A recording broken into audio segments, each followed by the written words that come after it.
আপনি দেখুন, শুধু নির্বাচন বলে নয়, সারা দেশে বর্তমানে একটা ভয়ের সংস্কৃতি বিরাজ করছে।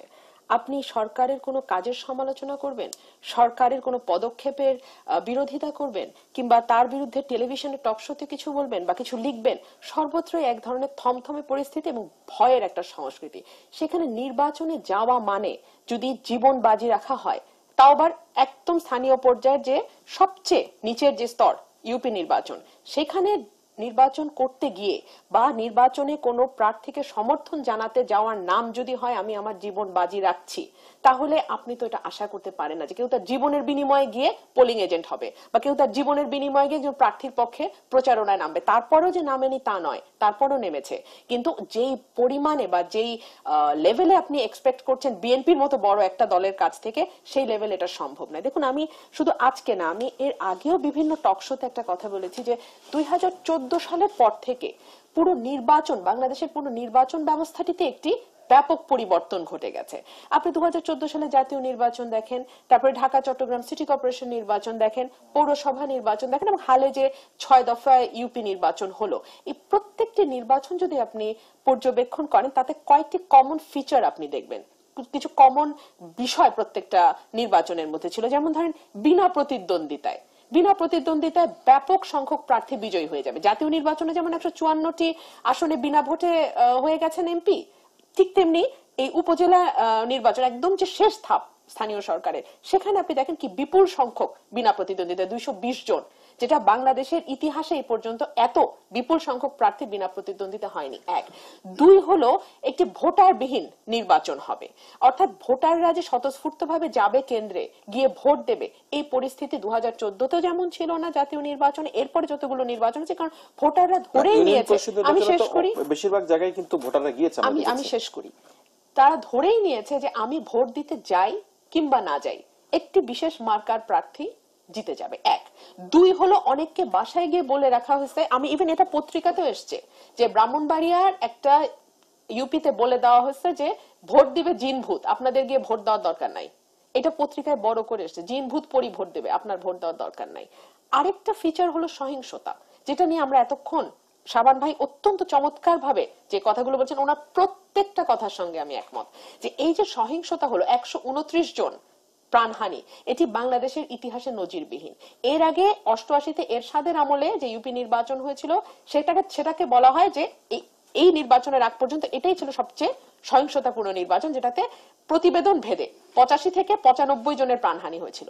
সেইখানে একটি সো কল্ড তথাকথিত গণতান্ত্রিক সরকারের আমলে যে নির্বাচনটি হলো, সেখানে 129 জন 6 ধাপে প্রাণ বিসর্জন দিয়েছে। আরেকটি ফিচার হলো, আমি কিন্তু বিএনপির কোন নেতা নেত্রী, এই ব্যাখ্যা তো শাবান ভাই দিয়েছেন। এখন বিএনপি বা আওয়ামী লীগ, সেটা তো কথা না, সহিংসতা হয়েছে, তাতে প্রাণহানি হয়েছে। যেটি বলা হচ্ছে যে ওয়াকওভার দেওয়ার কথা, সেই প্রস্তুতি কি আপনাদের ছিল না যে নির্বাচন করার জন্য, বা বিএনপির ছিল না? বিএনপি কে আমি বলি 5টা ধাপে জীবন বাজি রাখতে হয়েছে, বিএনপি বলে কথা না। আওয়ামী লীগের মার্কার বাইরে, আমি নৌকা মার্কার বাইরে যারাই নির্বাচনে দাঁড়িয়েছে, তাদের 5টা ধাপে জীবন বাজি রাখতে হয়েছে। একটা হচ্ছে তাদের মনোনয়ন পত্র জমা দেওয়া। প্রথমেই তাদেরকে বাধা দেওয়া হয়েছে, মনোনয়ন পত্র জমা দেওয়ার দরকার নেই, যদি দাও তাহলে তার ফল তোমাকে ভোগ করতে হবে।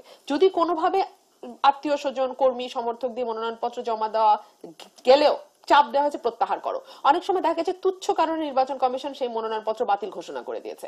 দেখা গেছে যে সমর্থক সই দিয়েছে, বলা হয়েছে তাকে চাপ প্রয়োগ করা হয়েছে, সে বলতে বাধ্য হয়েছে আমি এই সই আমার না, আমার সই জাল করে নেওয়া হয়েছে, সুতরাং মনোনয়ন পত্র বাতিল হয়ে গেল। তারপরে আসলো প্রচারণায় যদি নৌকার বাইরে আর কেউ প্রচারণায় নেমেছে, তার উপরে কি ধরনের জুলুম হয়েছে তার সাক্ষী হলো 129 জনের প্রাণহানি এবং 10 সহস্রাধিক নেতাকর্মী আহত হয়েছে এই নির্বাচনে। তারপরে আসেন নির্বাচনের দিন কোনো পোলিং এজেন্টকে ঢুকতে দেওয়া হয়নি নৌকার বাইরে, মেরে অনেক জায়গায় ভয়ে যায়নি, আপনি সত্য কথা বলেছেন, এমন ভয়ের সংস্কৃতি তৈরি করে রেখেছে, এমন বিভৎসতা একটা অবস্থা, চারপাশে থমথমে অবস্থা বিরাজ করেছে যে অনেক কেন্দ্রে তারা নিজেরাই যায়নি, আবার অনেক কেন্দ্রে যাওয়ার পর তাদেরকে বের করে দেওয়া হয়েছে। বিএনপি স্থানীয় নেতারা আওয়ামী লীগের সাথে আতাত করেছে।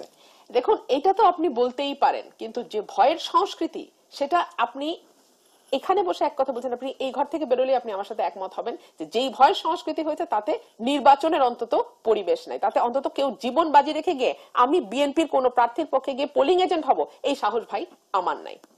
কারণ আমি তো জীবন বাজি রাখবো না, আমার জীবনের দামটা তো অন্তত নির্বাচনের চেয়ে এরকম বেশি। কোন পোলিং এজেন্টের মৃত্যুর কোন সংবাদ আপনার আছে? আমি তো বলছি যে ওই পর্যন্ত তারা যেতেই পারে না। হ্যাঁ নিশ্চয়ই, পোলিং এজেন্টকে তারা মেরে পিটিয়ে বের করে দিয়েছে না কেন্দ্র থেকে, বহু কেন্দ্র, আপনি বিভিন্ন সংবাদ মাধ্যমে এসছে, বিভিন্ন গণমাধ্যমে এসছে, আপনি দেখেন কিভাবে তারা। আর এটা তো 6 ধাপ, আজকে তো গেল শেষ ধাপ। প্রথম থেকে শুরু করেন, প্রত্যেকটা নির্বাচনে একই কাণ্ড হচ্ছে। সিটি কর্পোরেশন নির্বাচন থেকে শুরু করে আপনার ঢাকা চট্টগ্রাম সিটি কর্পোরেশন অর্থাৎ 2014, যেটা আমি বলেছিলাম যে পট পরিবর্তন হয়ে গেছে 2014 সালের পর থেকে, তাতে এখন মার্কার বাইরে আর নৌকা মার্কার বাইরে আর কোন নির্বাচন নেই। আজকে খুব মজার একটা কথা বলেছেন আপনার চিটাগং বিশ্ববিদ্যালয়ের অর্থনীতির অধ্যাপক, উনি বলেছেন এটা আবার কি নির্বাচন, এটা নাউজুবিল্লাহ, এটা হচ্ছে একটা নাউজুবিল্লাহ নির্বাচন, এটা কোনো নির্বাচন হয়নি। এটা সবাই স্বীকার করে, এটা আওয়ামী লীগও স্বীকার করে যে এটা কোনো নির্বাচন হয়নি। এবং এই নির্বাচনের মধ্যে দিয়ে সবচেয়ে বেশি ক্ষতিগ্রস্ত হয়েছে আওয়ামী লীগ। শাবান ভাইয়ের প্রত্যেকটা কথার সঙ্গে আমি একমত, কারণ আওয়ামী লীগকে আমরা সবাই জানি এটা হচ্ছে কর্মী নির্ভর দল। তৃণমূলের যে কর্মী সেটা হচ্ছে আওয়ামী লীগের প্রাণ, কিন্তু যেই বিভাজন এবং ঘৃণা বৈরিতার সংস্কৃতি নির্বাচন তৈরি করে দিয়ে গেল আওয়ামী লীগের ঘরে ঘরে পরস্পরের ভিতরে, এইটা একদম শেষ পর্যন্ত জাতীয় নির্বাচন পর্যন্ত এটার একটা প্রভাব থাকবে। কারণ যেই বৈরিতা এবং যে ঘৃণার সংস্কৃতি তৈরি হলো, এটা এত সহজে যাবে না। এবং আওয়ামী লীগ আরেকটা জিনিস শিখে গেল, যে কথাটা আমি শাওন ভাইয়ের সাথে একমত, যে নৌকা মার্কার বাইরেও ভোট দেওয়া যায়। দেখুন বাংলাদেশে দুটো প্রতীক, আরো তো প্রতীক আছে, কিন্তু দুটো প্রতীক হচ্ছে প্রধান, একটা নৌকা, একটা ধানের শীষ। যারা নৌকাকে সমর্থন করে তারা যাই হোক না কেন, যে কোনো ভাবে হোক, যেই দ্বারা কলা গাছ দাঁড়াক আমি নৌকাকেই ভোট দেবো। ঠিক তেমনি এমন ডাইহার্ট সমর্থক আছেন যারা যেই দ্বারা কলা গাছ দাঁড়াক আমি ধানের শীষে ভোট দেবো। এই যে তারা শিখে গেল যে নৌকার বাইরেও ভোট দেওয়া যায়, এই নির্বাচন তাদেরকে কিন্তু এটা শিখিয়ে দিয়ে গেল। এবং এটা এমন একটা নির্বাচন যে এতে উৎসাহিত নাকি? উৎসাহিত না। আমি যে কোনো দুটো শক্তিশালী দল, তার কোনোটাই দুর্বল হয়ে যাওয়া জাতির জন্য মঙ্গলজনক নয়। বিএনপির দুর্বল হওয়াটাও যেমন জাতির জন্য খুব মঙ্গলজনক নয়, যার ফল আমরা দেখছি। আওয়ামী লীগ দুর্বল হয়ে যাওয়াটাও কিন্তু ভবিষ্যতে জাতির জন্য খুব মঙ্গলময় বার্তা বয়ে আনবে না।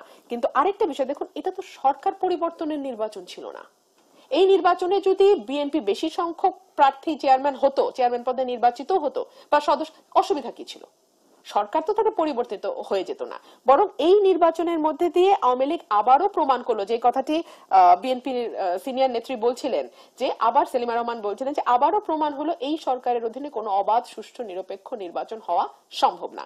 এই নির্বাচন ব্যবস্থার মধ্যে একটি জাতীয় নির্বাচনে বিএনপি বা বিরোধী দল যে জোট আছে তারা এই নির্বাচনে যাবে না। এটাকে আওয়ামী লীগ এস্টাবলিশ করে দিয়ে গেল, এটা তো কোনো দরকার ছিল না। এবারে সহিংসতার ধরনটা কিরকম ছিল আপনার কাছে মনে হয়? এবারে সহিংসতা আমি যেটা বললাম, যে অতীতের কোন নির্বাচনে আমরা এই ধরনের সহিংসতা দেখিনি। আরেকটা বিষয় দেখুন, এইটাই প্রথম এরকম একটা নির্বাচন গেল যেখানে বিএনপির মতো একটা বড় দল, আপনি তাকে সমর্থন করতে পারেন, আপনি তাকে সমর্থন নাও করতে পারেন, কিন্তু বাস্তবতা হচ্ছে যে বিএনপি বাংলাদেশের প্রধান রাজনৈতিক একটি দল, যে দলটি 3 বার ক্ষমতায় গেছে এবং বিরোধী দলে ছিল, প্রধান বিরোধী দলে ছিল। সুতরাং এরকম একটি দলে 554টি ইউনিয়ন পরিষদে তারা প্রার্থী দিতে পারেনি। এই বিষয়টা কি আপনাদেরকে খুব বিস্মিত করে না? খুব অবাক কাণ্ড না, যে 554টি ইউনিয়ন পরিষদে বিএনপি প্রার্থী দিতে পারবে না?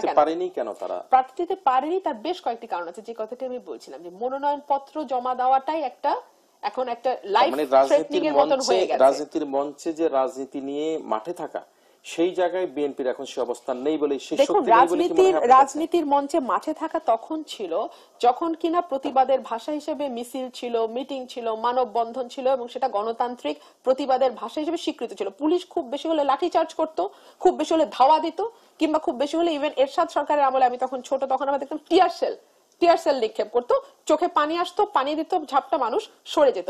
এখন তো সরাসরি গুলি করে, এখন তো বুকে গুলি করে, এখন তো সাদা পোশাকে এসে রাতের অন্ধকারে বা দিনের আলোতে, এর আর কোনো বাদ বিচার নাই, উঠিয়ে নিয়ে চলে যায়।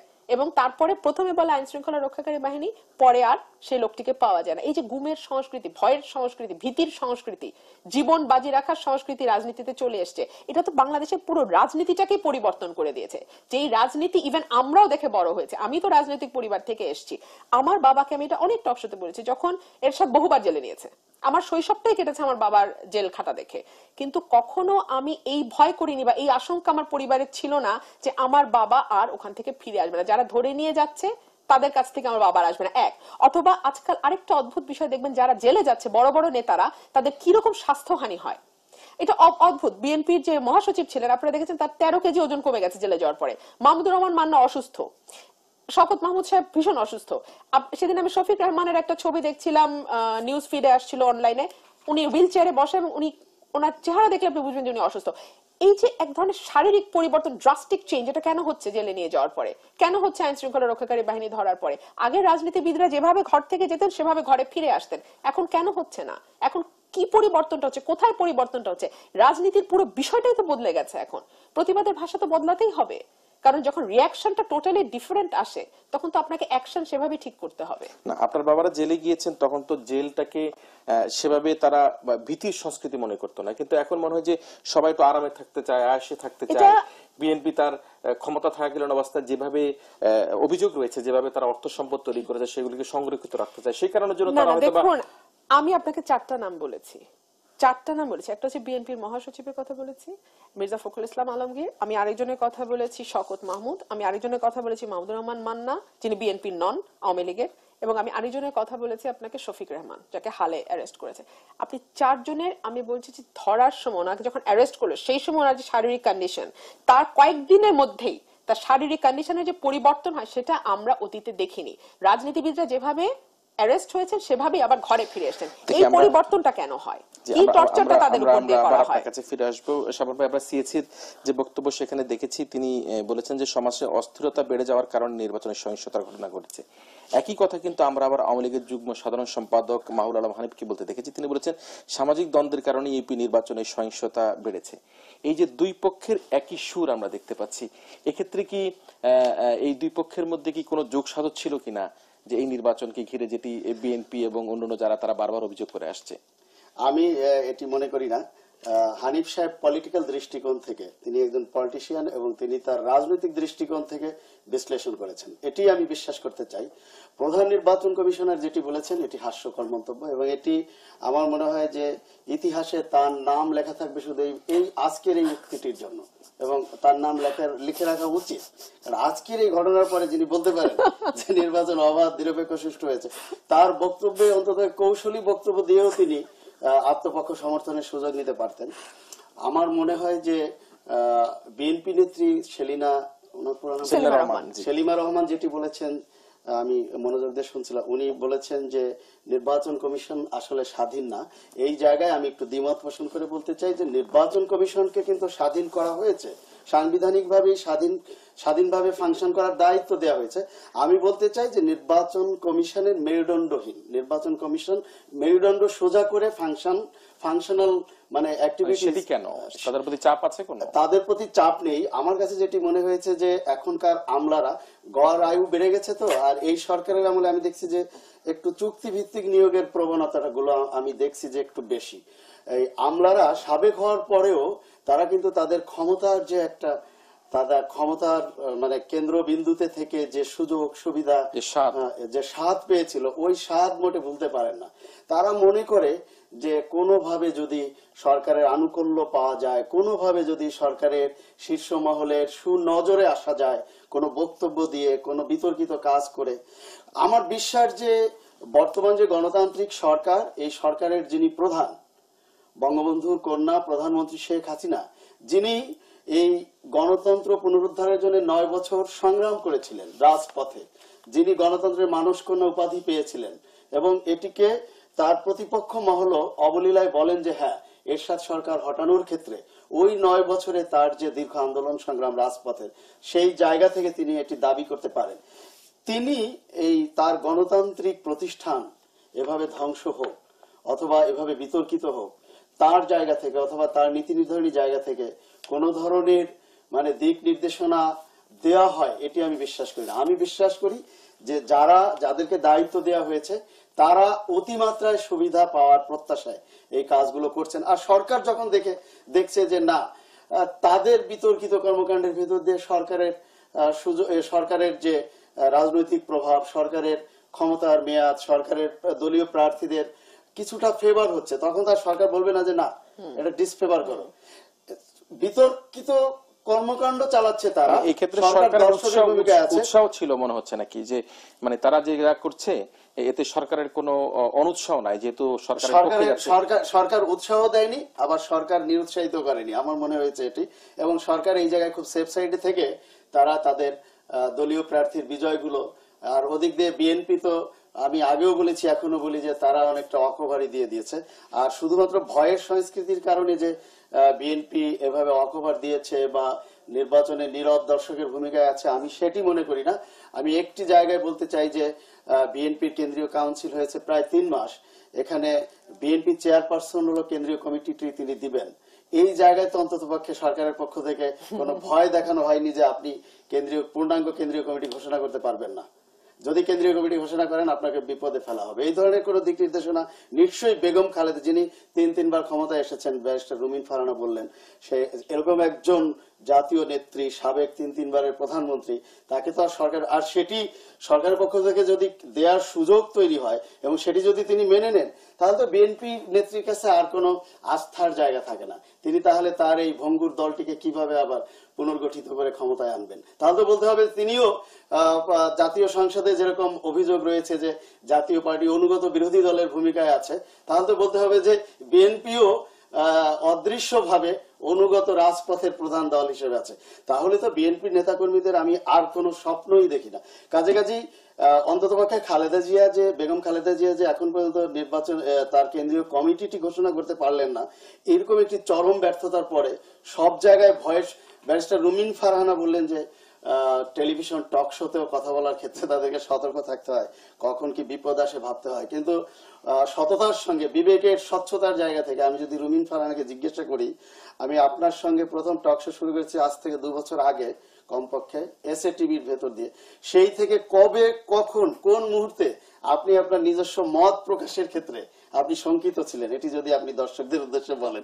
আসলে সেটি নয়, বিএনপি সাংগঠনিকভাবে ক্রমশ দুর্বল হয়ে যাচ্ছে, যে কারণে 524টি ইউনিয়ন পরিষদে তারা প্রার্থী দিতে পারেনি। আমি এই জায়গায় থাকতে চাই। সরকারের যেভাবে গঠনমূলক সমালোচনার জায়গাগুলোতে আমি আইডেন্টিফাই করার চেষ্টা করেছি, আবার বিএনপি সবকিছু যদি সরকারের ভয়ের সংস্কৃতিতে চাপিয়ে দেওয়ার কারণে, তাহলে তো রাজনৈতিক দল আওয়ামী লীগের কি 21 বছর খুব সুদিন গিয়েছিল? বিএনপি 2001 থেকে 2006 সালের পিরিয়ডে বর্তমান প্রধানমন্ত্রী শেখ হাসিনা সহ তার কেন্দ্রীয় শীর্ষ নেতাদের গ্রেনেড হামলা করে একদম নিশ্চিহ্ন করে দেওয়ার ষড়যন্ত্র হয়েছিল। এবং এরকম একটি ঘটনা নয়, শেখ হাসিনাকে 21 বার হত্যা ষড়যন্ত্র করা হয়েছে। তারপরে কি আওয়ামী লীগ বসেছিল, নাকি এই তীব্র প্রতিকূলতার ভেতর দিয়ে তারা তাদের রাজনৈতিক সংগ্রাম অব্যাহত রেখেছিল? নিশ্চয়ই আপনার কাছে অনেক তথ্য রয়েছে। তবে যে আমরা শেষে যেটি বলছিলাম আমাদের আজকের যে টক অফ দ্য ডেতে, সেটি হচ্ছে প্রধান নির্বাচন কমিশনারের, মনে হচ্ছে যে মনোবিজ্ঞানের ভাষায় তিনি কথা বলছেন, মনোবিজ্ঞানী হিসেবে নিজেকে আখ্যায়িত করতে পারেন। আমরা হয়তো আপনার কাছে আলোচনায় ফিরে আসবো। আপনি কি এই মুহূর্তে কিছু বলতে চান, আমরা বিরতিতে যেতে চাই? না, আমি যে কথাটা ওনার সাথে একটু যোগ করতে চাচ্ছি যে বিএনপি তার জন্মের পর থেকে আজ পর্যন্ত যেই এত বড় যে সংকট, এটার মধ্যে বিএনপির আগে কখনো পড়েনি, এটা সত্য। বিএনপি যে অবস্থার মধ্যে দিয়ে যাচ্ছে, কিছুদিন আগে মির্জা ফখরুল ইসলাম আলমগীর বলছিলেন, বিএনপির মহাসচিব বলছিলেন যে বিএনপি ভাঙারও একটি ষড়যন্ত্র হচ্ছে। তো সুতরাং এরকম নানান ষড়যন্ত্র, দলের ভেতরের মামলা হামলা এবং ব্যাপক সংখ্যক নেতাকর্মী জেলে আছেন এবং ব্যাপক সংখ্যক যারা বাইরে আছেন তাদের বিরুদ্ধেও অসংখ্য মামলা আছে। এই অবস্থার মধ্যে থেকে বিএনপি ঘুরে দাঁড়ানো এবং তাকে একটা কমিটি দেওয়া, হ্যাঁ নিশ্চয়ই উনি যেটা বলেছেন আমরা সবাই আশা করি যে দ্রুত কমিটি দেওয়া হবে এবং যারা তৃণমূলে কাজ করেছে, যারা সত্যিকার অর্থে বিএনপি দুঃসময় ছিল এবং কাজ করে গেছে, তাদের প্রত্যেককে যথাযথ মূল্যায়ন করা হবে। এটা শুধু বিএনপি বলেন, এটা আমার মনে হয় বাংলাদেশের প্রত্যেকটা মানুষেরই সেই প্রত্যাশা, যারা রাজনীতি সচেতন প্রত্যেকেরই সেই একই প্রত্যাশা। কিন্তু তারপরে আমি বলবো যে বিএনপি যে অবস্থার মধ্যে দিয়ে গেছে এবং এখনো যাচ্ছে, বিএনপি নেত্রীকে এখনো দেখা যাচ্ছে মাসে 3 বার কোর্টে হাজিরা দিতে হয়। এটা তো বিএনপি চেয়ারপারসনের কথা আমি বলছি। তারপরে শুরু হচ্ছে বিএনপি মহাসচিব থেকে শুরু করে স্ট্যান্ডিং কমিটির মেম্বার থেকে শুরু করে একেবারে তৃণমূলের নেতা পর্যন্ত, তাদের উপরে যে মামলা হামলা এবং জুলুম চলছে, সেই অবস্থা থেকে বিএনপি খুব চট করে একটা কাউন্সিল করেই ঘুরে দাঁড়াবে, এটা আমার কাছে মনে হয় একটু বেশি প্রত্যাশা বিএনপির কাছ থেকে। সুতরাং বিএনপিকে সময় দিতে হবে এবং বিএনপি চেয়ারপারসন তার নীতি নির্ধারণ কমিটিতে যারা আছেন তারাই ঠিক করবেন যে তারা কখন কোন কমিটি কিভাবে ঘোষণা করবেন। দর্শক, আমরা শুনছিলাম এবং আমরা প্রাণফুটা নিউজের বিজাতে বিরতিতে যাব কিছুক্ষণের মধ্যে। বিষয়ে ব্যারিস্টার রুমিন ফারহানা আপনার কাছে জানতে চাই, সেটি হচ্ছে যে আমরা বারবার নির্বাচন কমিশনকে অভিযুক্ত করার চেষ্টা করি, তাদের মেরুদণ্ড নেই, তারা কোনো না কোনো ভাবে এগুলি প্রতিহত করতে পারে, কিন্তু আমরাও দেখেছি যে এমপি মোস্তাফিজের বিরুদ্ধে তারা মামলা করেছে এবং সেখানে তারা তাদের সক্ষমতা প্রমাণ করার চেষ্টা করেছে। এবং একই সাথে আমরা এটাও দেখেছি যে শুধু তার বিরুদ্ধে নয়, সেখানে যারা উপস্থিত ছিলেন সেই নির্বাচন কমিশনের কর্মকর্তাকে যারা নাজার করেছেন সেরকম 4 জনের বিরুদ্ধে মামলা করেছে। তারপরেও কেন আমরা এই ধরনের অপবাদ তাদের বিরুদ্ধে দিয়ে যাব? আমি আপনার প্রশ্ন উত্তরে আসার আগে আমি শাবান ভাইয়ের একটা কথা ছোট্ট উত্তর দিয়ে যাচ্ছি। উনি আমাকে জিজ্ঞেস করেছিলেন যে আমি এই যে টক শোতে কথা বলি, আমি কি ভয় নিয়ে কথা বলি কিনা। আমি ওনাকে বিনীতভাবে বলি যে এক্সেপশন প্রুভস দ্য রুল, এক। আর দুই হলো যে আমি অবশ্যই আমার জান, আমার সম্মান, আমার পরিবারের নিরাপত্তা সবকিছুকে বাজি রেখে আসলে কথা বলি, এবং প্রতিদিন আসার সময় আমাকে শুনতে হয় আজকে না গেলেও তো হয়, তাই না? তো এইটা ভয়ের সংস্কৃতি তো চলছে, এটা অস্বীকার করবার কোনো না, উপায় কিন্তু নেই। টক শোতে কথা বলার জন্য কেউ আক্রান্ত হয়েছেন না, যেটা হয় কি সরকারি সাধারণত নির্যাতনের দেখা শিকার যায় যে হয়েছেন, যেটা আমি নুরুল কারো পক্ষ নিয়ে না, না, এরকম হ্যাঁ, কোনো যেটা যেটা যেটা দৃষ্টান্ত আছে কিনা? যেটা যেটা যেটা নুরুল কবির আক্ষরিক ভাই অর্থে- বহুবার বলেছেন যে ওর ব্ল্যাক লিস্ট করে দেওয়া হয়, চ্যানেলে অলরেডি বলে দেওয়া হয় যে একে একে একে আনা যাবে না। যেমন আমরা অনেক জনপ্রিয় টকারকে আমরা দেখতাম যে আগে প্রায় টক শোতে আসতেন, যারা আস্তে আস্তে এখন অনেক কমে গেছে, এটা একটা পদ্ধতি। আবার আমরা দেখেছি মান্না ভাইয়ের উপরে কিভাবে নির্যাতন নেমে এসছে, কি কারণে আমরা বুঝিনি। তো সুতরাং আমরা দেখেছি যে তুহিন মালিক উনি দেশ ছেড়েই চলে গেছেন এক পর্যায়ে। তো সুতরাং এই ঘটনাগুলো তো ঘটেছে, এই ঘটনাগুলো আর কিছু না হোক এক ধরনের ভীতিত্ব সঞ্চার করে নিশ্চয়ই, যে আমি আজকে এতটা বলবো, তারপরে আমাকে আগামী দিন কি ফেস করতে হবে। ইভেন আমি তো কোথাও কোনো সেভাবে সরাসরি রাজনীতির সঙ্গে যুক্ত না, আমাকেও বিদেশ যেতে দেওয়া হয়নি কোনো কারণ ছাড়া, আমাকেও ইমিগ্রেশন পর্যন্ত যেতে দেওয়া হয়নি, আমাকে টিকিট কাউন্টার থেকে ফিরিয়ে দেওয়া হয় যে আমার একটা কনফারেন্সে তুরস্ক যাওয়ার না, কথা এটি ছিল। আপনি তুরস্কে তো যেতে পারেননি, সুতরাং- কিন্তু আপনি তো তুরস্কের বাইরে অনেক না, দেশ কিন্তু আমি ভ্রমণ তুরস্কতে করেছেন। যেতে পারবো না অনেক কেন? জায়গায় আপনি আমার participate পাসপোর্টে করেছেন। লেখা আছে ইসরায়েল ছাড়া আমি সব দেশে যেতে পারবো, না, সেখানে আমি তুরস্কে যেতে তুরস্কে পারবো না কেন? আপনাকে কি বলা হয়েছে? আমাকে কিছুই বলা হয়নি, আমাকে বলা হয়েছে কোনো কারণে ইমিগ্রেশন মানা করেছে আপনাকে বোর্ডিং পাস দিতে। তো না, এটা আপনি একটা সেখানে আমি জানার জন্য কি জি। কি সেমিনারে আপনি যোগ দিতে যাচ্ছেন? জুরিস্ট কনফারেন্স, এটা একটা ওয়ার্ল্ড ওয়াইড লয়ারদের একটা কনফারেন্স, জুরিস্ট কনফারেন্স, যেটা এবার তুরস্কে হওয়ার কথা ছিল। বিভিন্ন দেশে হয়, এবার তুরস্ক আর জর্জিয়া সোভিয়েত ইউনিয়নের।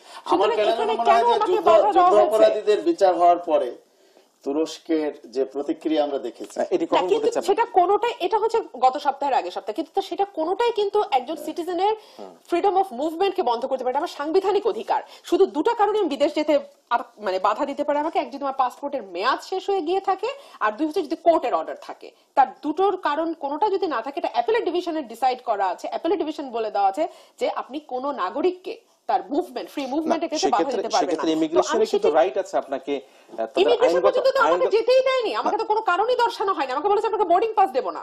বোর্ডিং পাস দেবো না, এটা তো আপনি কোনো প্যাসেঞ্জারকে বলতে পারবেন না ভাই। সেটি যারা এয়ারলাইন অথরিটি তারা হয়তো বলেছে, কিন্তু ইমিগ্রেশন অথরিটি তো আপনাকে বলেনি। এয়ারলাইন অথরিটি আমার টিকিটে লিখে দিয়েছে as per the instruction of the immigration, Bangladesh immigration, we can't issue you the boarding pass. অর্থাৎ বাংলাদেশ ইমিগ্রেশনের নির্দেশক্রমে আমরা আপনাকে বোর্ডিং পাস দিতে পারছি না। এটা তো আমার সাংবিধানিক অধিকারকে ক্ষুণ্ণ করা। কেন করা, কি কারণে করা, এই যে আমি দু তিনটা কথা সরকারের বিরুদ্ধে বলি, যেটা আমার অ্যাজাম্পশন, কারণ সরকার তো আমায় কোনো কারণ দর্শাচ্ছে না, সুতরাং এটা আমার অ্যাজাম্পশন। আচ্ছা, নির্বাচন নিয়ে যে কথাগুলো হচ্ছিল সেটা আমি বলি যে বিশ্বে সর্বত্র নির্বাচনটি গ্রহণযোগ্য কি গ্রহণযোগ্য না, সেটা পরিমাপের কিছু মাপকাঠি আছে। এক হচ্ছে যে একটি নির্ভুল ভোটার তালিকা হতে হবে, সেই ভোটার তালিকায় যারা ভোটার হবার যোগ্য অর্থাৎ বয়সপ্রাপ্ত তারা প্রত্যেকে ভোটার হতে পারবেন, এক। দুই হলো যারা প্রার্থী হতে চান তারা নির্ভয়ে প্রার্থী হতে পারবেন।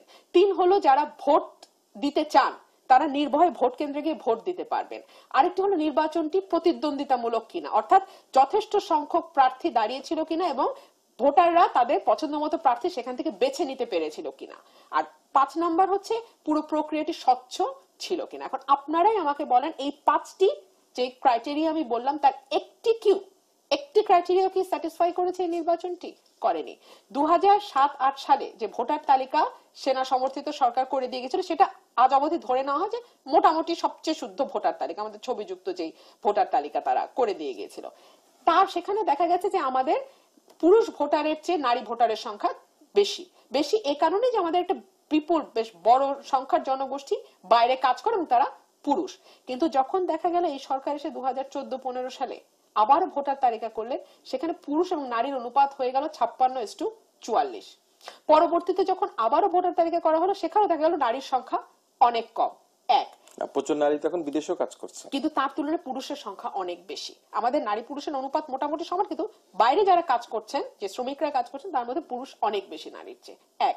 দুই হলো আমাদের নিয়ম হচ্ছে জানুয়ারি মাসে ভোটার তালিকা তৈরি করা, ভোটার লিস্ট রেডি করা। এটা দেখা গেল দুটা 14-15 এবং তারপরেও যেটা হলো 14 সালে এবং 15 সালে তারা জুন-জুলাই মাসে এই ভোটার তালিকা তৈরি করলো। আরেকটা যেটা তারা করলো সেটা হলো যে বাড়ি বাড়ি গিয়ে কতজন ভোটার আছে সেটা বাড়ি বাড়ি গিয়ে গণনা করা নিয়ম। আমার বাসায় গত 7 বছরে কোনো গণনা করবার জন্য কেউ আসে নাই। অর্থাৎ বাড়ি বাড়ি গিয়ে যে গণনা করবার প্রক্রিয়া আইনে বলে দেওয়া আছে সেটা মানা হয় নাই। আরেকটা বিষয় হলো যে এইবার নির্বাচন কমিশন যেটা করেছে 15 থেকে 17 বছর বয়সী যারা আছে তাদেরকে একবারে ভোটার তালিকায় ঢুকিয়ে দেওয়া হয়েছে। এটা নজিরবিহীন, এরকম হয় না কখনো। তো সুতরাং একটি স্বচ্ছ এবং নির্ভুল গ্রহণযোগ্য ভোটার তালিকা অনুযায়ী ভোটটি হয়নি। 2 হলো যারা প্রার্থী হতে চেয়েছে তারা সবাই প্রার্থী হতে পেরেছে কিনা। এটা তো আমরা একটু আগে আলাপ করলাম যে নানান রকম ভয় ভীতির মধ্যে দিয়ে তাদেরকে এমন ভাবে যেতে হয়েছে যে যারা প্রার্থী হতে চেয়েছে তারা প্রার্থী হতে পারেনি। সে কারণে আমরা দেখেছি যে সহিংসতাগুলো যেগুলো হয়েছে সেটা বিএনপি ভার্সাস আওয়ামী লীগ না হয়ে আওয়ামী লীগ ভার্সাস আওয়ামী লীগ হয়ে গেছে, কারণ মাঠে শুধু আওয়ামী লীগের প্রার্থী ছিল। আর যেহেতু অপশন ছিল না, ভোটারের হাতে খুব বেশি অপশন ছিল না, সুতরাং এটাকে আমরা প্রতিদ্বন্দ্বিতামূলক নির্বাচনও বলতে পারবো না। এবং সেটা তো আমি একটু আগেই বললাম, পরিসংখ্যান দিয়ে বললাম যে বাংলাদেশের ইতিহাসে 220 জন ইউপি চেয়ারম্যান বিনা ভোটে নির্বাচিত হয়ে গেছে। বিএনপির মতো দল 554টি ইউপিতে কোনো প্রার্থী দিতে পারেনি। সুতরাং এটি কিন্তু আপনি প্রতিদ্বন্দ্বিতামূলক নির্বাচন বলতে পারবেন না, স্বচ্ছতা ছিল না। সেক্ষেত্রে তো শাবান মাহমুদ ভাই এবং সকলে এটা সহমত পোষণ করেছে নির্বাচনটা ভালো হওয়া দরকার। সেই বিষয়ে তো কারো কোনো দ্বিমত নেই। এবং সেই ভালো হওয়ার ক্ষেত্রে উদাহরণ দিচ্ছিলেন, হ্যাঁ, যে কিছু জায়গায় মানে একটা এমপির বিরুদ্ধে তারা ব্যবস্থা নিয়েছেন এবং আর বোধহয় 4টা ঘটনা নির্বাচন কমিশন তো বলিষ্ঠ ভূমিকা পালন করেছে। এখন যদি কয়েক লক্ষ ঘটনা ঘটে, কয়েক হাজার ঘটনা ঘটে, আর আপনি 2টা ঘটনার বিচার করেন বা 2টা ঘটনা আমলে নেন, সেটাকে কি আপনি সত্যিকারের মেরুদণ্ড সহ নির্বাচন কমিশন কাজ করছে বলে আপনি বলতে পারবেন? এবং তারপরে যে মোস্তাফিজুর রহমানের বিরুদ্ধে যে ব্যবস্থাটা নিয়েছে বাঁশখালীর এমপির বিরুদ্ধে, সেটাও তো মিডিয়ার কল্যাণে। মিডিয়া যদি এভাবে ফোকাস না করতো, কোন রকম ব্যবস্থা না হতো না। বিকজ আমরা এটাও দেখেছি মিডিয়াতে যে হাজার হাজার হাজার হাজার কমপ্লেইন জমা পড়ছে নির্বাচন কমিশনে, নির্বাচন কমিশন কোনো ব্যবস্থা নিচ্ছে না। এবং আরেকটা বিষয় আমি এখানে বলে রাখি, নির্বাচন কমিশন যেটা করছে তারা ট্রাইব্যুনালে পাঠিয়ে দিচ্ছে বিষয়টি, অথচ তারা নিজেরাই কিন্তু ব্যবস্থা নিতে পারে। তারা বলছে যে ফলাফল ঘোষণার পরে তাদের ক্ষমতা থাকে না। এটা সর্বৈব ভুল কথা, কারণ তফসিল ঘোষণার পর থেকে গ্যাজেট প্রকাশ পর্যন্ত তাদের সব ক্ষমতা থাকে। তারা চাইলে নির্বাচন বাতিল করতে পারে, তারা চাইলে প্রার্থিতা বাতিল করতে পারে, তারা চাইলে রেজাল্ট বাতিল করতে পারে। আমরা সময় থাকলে নিশ্চয়ই আপনার কাছে আসার চেষ্টা করবো। শোভন ভাই, আপনি একটা কথা বলেছেন যে এই যে সংস্কৃতি, এটা থেকে কিন্তু আওয়ামী লীগেরই ক্ষতি হওয়ার সম্ভাবনা বেশি এবং হতে পারে বলে আপনি বলেছেন এই মুহূর্ত পর্যন্ত। এবং আপনি আশা করেন যে আওয়ামী লীগের একটা চিন্তা চেতনা হওয়া দরকার এবং দেশের রাজনৈতিক যে শুদ্ধতা এবং সেটি হওয়া দরকার, বিএনপিকে শক্তিশালী হওয়ার জন্য আপনি নিজেও মনোভাব পোষণ করেন। আমি একটি পত্রিকায় আসার আগে আমি পড়ে দেখে আসলাম, সেটি আপনি যেটা আশঙ্কা করেছেন, সেখানে একজন চেয়ারম্যান প্রার্থী, তার বক্তব্য আমি পড়ে শোনাচ্ছি, মাত্র কয়েকদিন আগে নির্বাচিত হয়েছেন সাতক্ষীরার। তিনি বলেছেন যে আগামী 5 বছর আমি তোদের বাপ, আমি যা করব তাই হবে, তোর জমিতে পুকুর কাটবো, জনগণের জন্য ফিল্টার বসাবো। এটি সাতক্ষীরার কালীগঞ্জের মতলব নবনির্বাচিত ইউনিয়ন চেয়ারম্যান সাইদ মেহেদী বক্তব্য। এবং তার অত্যাচারের কারণের জন্য উক্ত ইউনিয়নের বাসিন্দা আনোয়ার আলী শাহজি সংবাদ সম্মেলন করে অভিযোগ করেন। এবং সেই শাহজি সংবাদ সম্মেলনে আরো অভিযোগ করে বলেছেন যে চেয়ারম্যানের নিষেধের কারণে আমি জমি বেচতে পারছি না, আমি পুকুরে মাছ ধরতে পারছি না, এবং আমি আমার মাছের যে বন্দোবস্ত টাকার লেনদেন করতে পারছি না। তবে পত্রিকায় চেয়ারম্যানের বক্তব্য দিয়েছে, বলেছে যে এমপি সাহেবের সাথে তার যে দ্বন্দ্ব, এই দ্বন্দ্বের কারণের জন্য এই ধরনের ঘটনা ঘটেছে।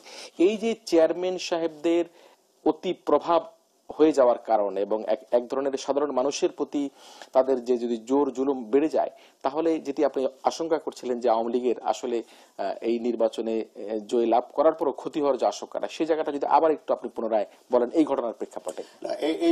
এই বক্তব্যটা দেখছেন কত অধ্যত্বপূর্ণ। একজন ইউনিয়ন পরিষদের চেয়ারম্যান, তিনি নির্বাচনের পরে তিনি আরো তারা তো জনগণের প্রতিনিধি, জনগণের আস্থার জায়গা কিভাবে তৈরি করা যায়, জনগণের সঙ্গে ভালোবাসার মেলবন্ধন কিভাবে তৈরি করা যায়, যারা নির্বাচনে তার বিপক্ষে ছিল তাদেরকে কিভাবে আরো সহনশীল জায়গায় আনা যায়, তার সহমর্মিতা, তার বক্তব্যের ভেতর দিয়ে তিনি আরো যে দূরত্ব ছিল সেই দূরত্ব ঘুচিয়ে জনগণের যে সংখ্যা ছিল সংখ্যা দূর করতে পারেন, কিন্তু তিনি করেছেন উল্টোটি। এর জন্য দায়ী আমি মনে করি, আমার অবজারভেশন, শুধুমাত্র নৌকা প্রতীকটি। এই নৌকা প্রতীকের কারণে আমার পর্যালোচনায় দেখেছি যে অনেক জায়গায় দীর্ঘদিনের পরীক্ষিত ত্যাগী আওয়ামী লীগের সমর্থকরা, স্থানীয় পর্যায়ের নেতারা, তারা দলীয় মনোনয়ন পাননি, পেয়েছেন সুযোগ সন্ধানী এবং সুবিধাবাদীরা। তারা কিভাবে পেয়েছেন আমি পুনরাবৃত্তি করতে চাই না, কিন্তু অনেক জায়গায় পেয়েছেন। ফলে প্রায় 150 বছর ধরে যিনি বঙ্গবন্ধুর ডাকে সাড়া দিয়ে এই আওয়ামী লীগের নৌকা প্রতীকের পক্ষ হয়ে কাজ করছিলেন, এরকমও প্রায় জীবনের শেষ প্রান্তে এসে তারা হোঁচট খেয়েছেন, তারা হতাশ হয়েছেন, কষ্ট পেয়েছেন। তবে এর ফলে আওয়ামী লীগে একটি নেতিবাচক প্রভাব পড়বে, কিন্তু নির্বাচনের আগে, জাতীয় নির্বাচনের আগে অনেকটাই আবার তারা রিপেয়ার করতে পারবে বলে আমার বিশ্বাস। কেন পারবে, যদি কেন্দ্র উদ্যোগ নেয়, কেন পারবে? কারণ এই দলটি ত্যাগ এবং আদর্শের ব্যাপারে বরাবরই পরীক্ষিত। এই দলের মানে আদর্শিক চেতনার জায়গায় এখন পর্যন্ত কোনো কর্মী বিট্রে করেনি। এমনকি 1/11-এ তাদের দলীয় নেত্রী, আওয়ামী লীগ সভানেত্রী শেখ হাসিনা যখন কারাগারে আটক হয়েছিলেন, আওয়ামী লীগের শীর্ষ নেতৃত্ব অনেকে বিতর্কে জড়িয়েছিলেন, সংস্কারপন্থী অভিযোগে অভিযুক্ত হয়েছিলেন। নেত্রীর মুক্তি আন্দোলনে তাদের ভূমিকাটি ছিল খুবই নিষ্ক্রিয় এবং নগণ্য। এই কর্মীরাই, এই ত্যাগী কর্মীরাই কিন্তু শেখ হাসিনাকে মুক্ত করেছেন। কাজেই এখনকার ঘটনায় তাদের মধ্যে মান অভিমান কাজ করছে, কিন্তু একটা সময় ডিপেন্ড করবে কেন্দ্র কিভাবে ডিল করে। কেন্দ্র যদি এই বিষয়টিকে আমরা আসলে একদম অনুষ্ঠানের শেষ প্রান্তে চলে আসছে। আজকে দেখেন, সরকার পরিবর্তিত হতেই পারে বা নতুন সরকার আসতেই পারে, আওয়ামী লীগ আবার ক্ষমতায় আসতে পারে। সরকার পরিবর্তনে কিন্তু আপনার বা আমরা বোধ করি যে আমাদের কোন রকম সেই সহিংসতার মুখে পড়ার সম্ভাবনা নেই, কারণ আমরা সুবিধা নেইও নাই, সুবিধা দেইও নাই। সেই কারণের জন্য আমাদের সেই সৎ সাহস মানসিকতা রয়েছে। এই পর্যায়ে এসে অনুষ্ঠানের আপনি কি মনে করেন, বাংলাদেশের রাজনীতিতে আমরা যে পক্ষ বিপক্ষ, হিংসা প্রতিহিংসা চলছে, আমার একটা ইডিওলজি থাকতে পারে, আপনার থাকতে পারে, রুমিন ফারহানা থাকতে পারে, তো সেই ক্ষেত্রে আপনি মোট কথা কি ধরনের আহ্বান আপনি জানাতে পারেন আজকে অনুষ্ঠানের মধ্যে দিয়ে?